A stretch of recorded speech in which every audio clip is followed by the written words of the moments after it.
সব গল্প সিনেমা না, কিছু গল্প বাস্তব। আর বাস্তব গল্পে লুকিয়ে থাকে সবচেয়ে বড় অনুপ্রেরণা। জীবন যতই কঠিন হোক, নিজের অধ্যায় লেখো নিজের মতো করে। আসসালামু আলাইকুম। আমি খাদিজা আক্তার শাওন বলছি ঢাকা থেকে। আশা করি যে যেখানে আছেন আলহামদুলিল্লাহ সবাই ভালো আছেন এবং সুস্থ আছেন। আলহামদুলিল্লাহ আপনাদের সবার দোয়ায় আমরাও ভালো আছি এবং সুস্থ আছি। আর আজকে মনটা একটু ভালো লাগছে না, তাই মনের সাথে যুদ্ধ করে এক পর্যায়ে বাহিরে হয়েছি বড় রানীর জন্য। কারণ বড় রানী অনেকদিন ধরেই বলতেছে বাহিরে বের হবে, একটু টুকিটাকি কিছু নিবে। মানে একটানা বাসায় থাকতে থাকতে নাকি জেলখানার মতো বন্দি লাগছে। তো আমার অনিচ্ছাকৃত থাকা সত্ত্বেও আমি ওকে নিয়ে বের হয়েছি, যেহেতু বাহিরে বৃষ্টি। আর বাহিরে বৃষ্টি হলে আমার একদমই বাহিরে যেতে ইচ্ছে করে না, তো কি করব, রানীর জন্য যেতে হলাম। একটু বাচ্চা বড় ছোট রানী, মানে বড় রানী তো ছোট এখনো, তারপর ওর মনটা যেন ভালো হয় এই চিন্তা করে। তবে যাই হোক, গিয়েছিলাম একটু মার্কেটে, টুকিটাকি কিছু কিনে দিলাম যাতে ওর মনটা ভালো হয়। আর আসলে একটানা দেখবেন বাসায় থাকতে থাকতে না বোরিং লাগে, যেটা আমারও লাগছে।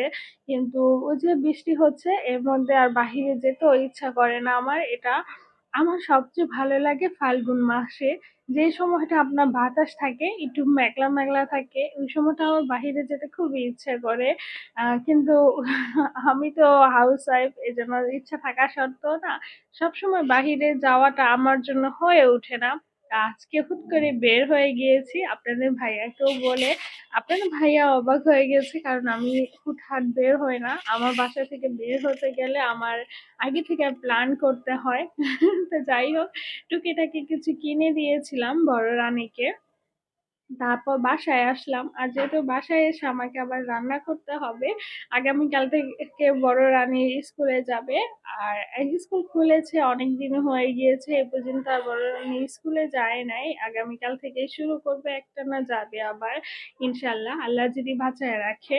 তো ভাবলাম ওর জন্য একটু টিফিনটা তৈরি করে রাখি।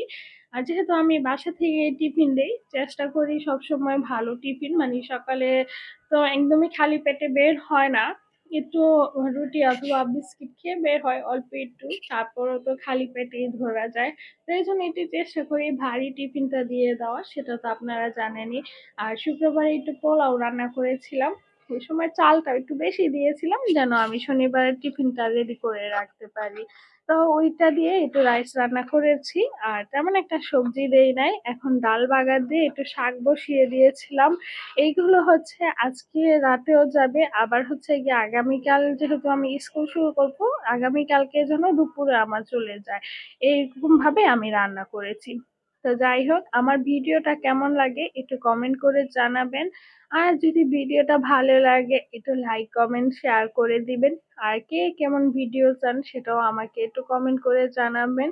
জানি না কে কোথা থেকে ব্লগটা দেখছেন, সেটাও কিন্তু আমাকে একটু জানাবেন আপনারা কোথা থেকে ব্লগ দেখছেন।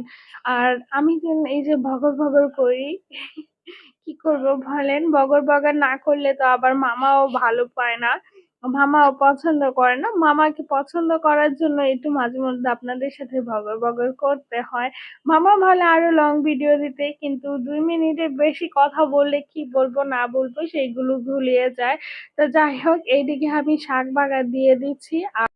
আর অপর পাশে কিন্তু আমি আবার আরেকটা রান্না বসিয়ে দিয়েছি, গরুর মাংস রান্না করব।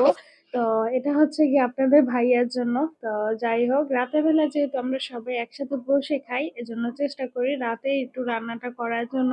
আর গরম গরম হলে আপনাদের ভাইয়া খুবই পছন্দ করে, তাই একটু টাটকা টাটকা রাতেই রান্না করার চেষ্টা করি।